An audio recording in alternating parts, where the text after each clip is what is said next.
Cihazınızın tamire mi ihtiyacı var? Ücretsiz teşhis sunuyoruz.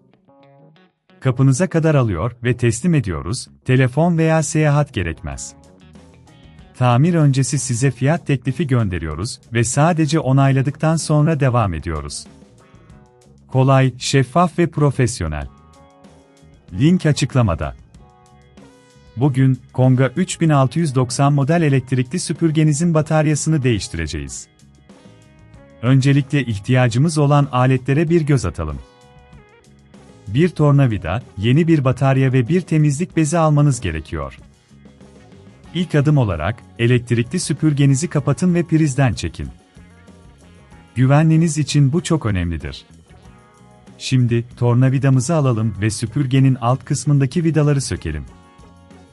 Vidaları dikkatlice çıkarın ve bir kenara koyun, kaybolmamaları için. Vidaları çıkardıktan sonra, bataryanın bulunduğu bölmeyi açabiliriz. Burada, eski bataryayı göreceksiniz. Eğer bunun çok zor olduğunu düşünüyorsanız, evden alın ve teslimat hizmeti sunduğumuzu unutmayın. Siz sadece bataryayı değiştirmekle uğraşmak istemiyorsanız, profesyonel yardım alabilirsiniz. Eski bataryayı çıkarmak için, iki kenarındaki klipsleri nazikçe açın. Klipsleri açtıktan sonra, bataryayı yukarı doğru çekin ve dışarı çıkarın. Şimdi, yeni bataryamızı alalım. Yeni bataryayı yerleştirirken, klipslerin düzgün bir şekilde oturduğundan emin olun. Batarya yerleştirildikten sonra, süpürgenin alt kapağını tekrar kapatmamız gerekiyor. Bunun için, daha önce çıkardığımız vidaları geri takalım. Vidaları sıkarken, fazla sıkmamaya dikkat edin, çünkü bu, parçaların zarar görmesine neden olabilir. Tüm vidaları yerine oturttuktan sonra, süpürgenizi tekrar kontrol edin. Her şeyin yerli yerinde olduğundan emin olun. Şimdi, süpürgenizi prizdeyken açarak yeni bataryanın çalışıp çalışmadığını kontrol edebilirsiniz. Eğer çalışmıyorsa, bağlantıları tekrar gözden geçirmenizi öneririm.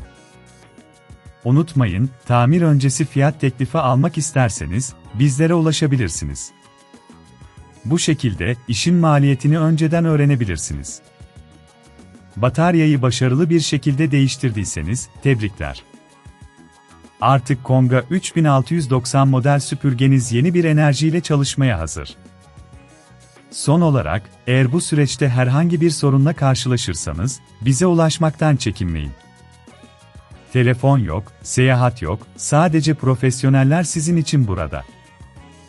Artık ev temizliğinizde bir sorun kalmadı. Cihazınızın tamire mi ihtiyacı var? Ücretsiz teşhis sunuyoruz. Kapınıza kadar alıyor ve teslim ediyoruz, telefon veya seyahat gerekmez. Tamir öncesi size fiyat teklifi gönderiyoruz ve sadece onayladıktan sonra devam ediyoruz. Kolay, şeffaf ve profesyonel. Link açıklamada.